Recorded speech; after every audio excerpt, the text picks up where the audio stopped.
fucking blah.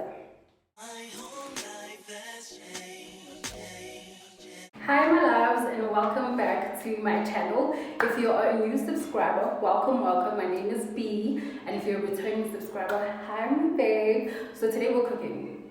Yeah, we're cooking. So for those that know me on a personal level, you guys will know that I am a qualified chef. Those that didn't, you now know I'm a qualified chef. So today, obviously, the cooking videos were about to happen, and yet here we are today about to whip up something in the kitchen together. On today's menu, we are making some delicious jam squares. I've always loved jam squares, insanely obsessed with them. They're super delicious, super easy to make.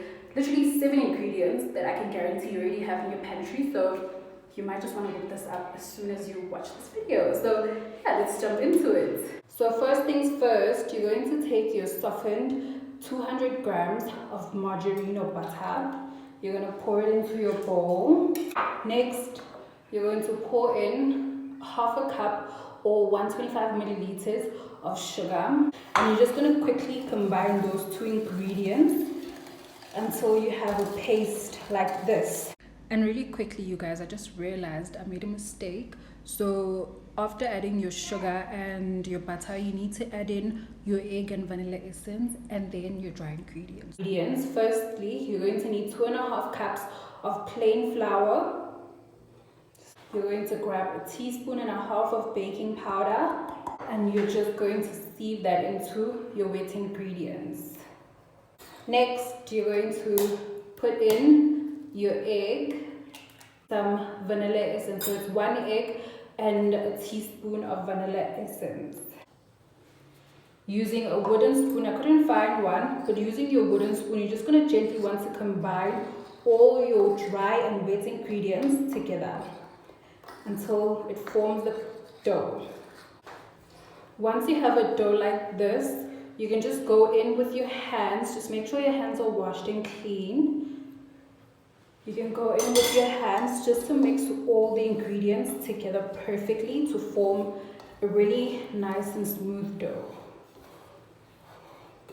Once you've fully combined your ingredients until it forms a dough like this, you can just quickly set it aside and prep your pan. So you're just going to need some oil to grease your pan and a baking sheet, a baking tray, whatever it is that you prefer using. In the meantime, also, please do preheat your oven at 180 degrees because that's where we will be baking the jam squares.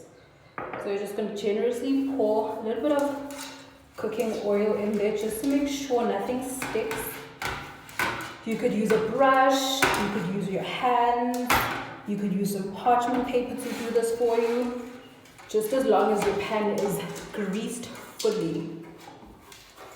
Alright, so we've greased our pan. Just move it to the side for a second.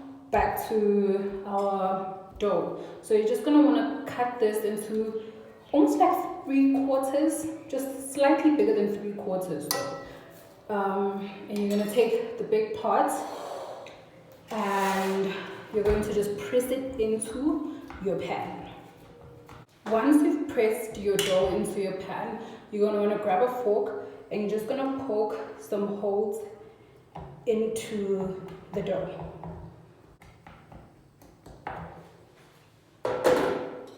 Next up, you're going to grab the star of the show, which is your apricot jam. Well, I'm using apricot and mango jam, but it's really good.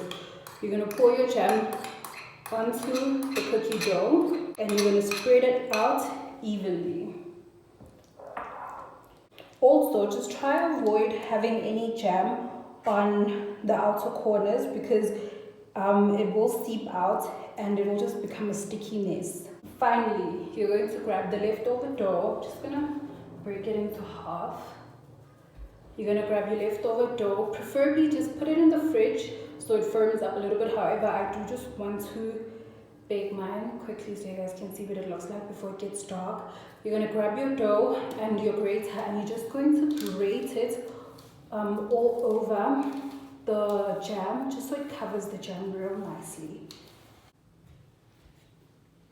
Alrighty, and once you have your batter covered all nicely like this, you're going to want to bake it at 180 degrees for 20 to 30 minutes or up until golden brown. 30 minutes This is what we have cooking. It looks amazing. I honestly wish I would have sprinkled some cinnamon on top. I'm a big fan of cinnamon, so any chance I get, I'm sprinkling cinnamon. So we're gonna cut these up into squares and I'll show you what they look like in a second.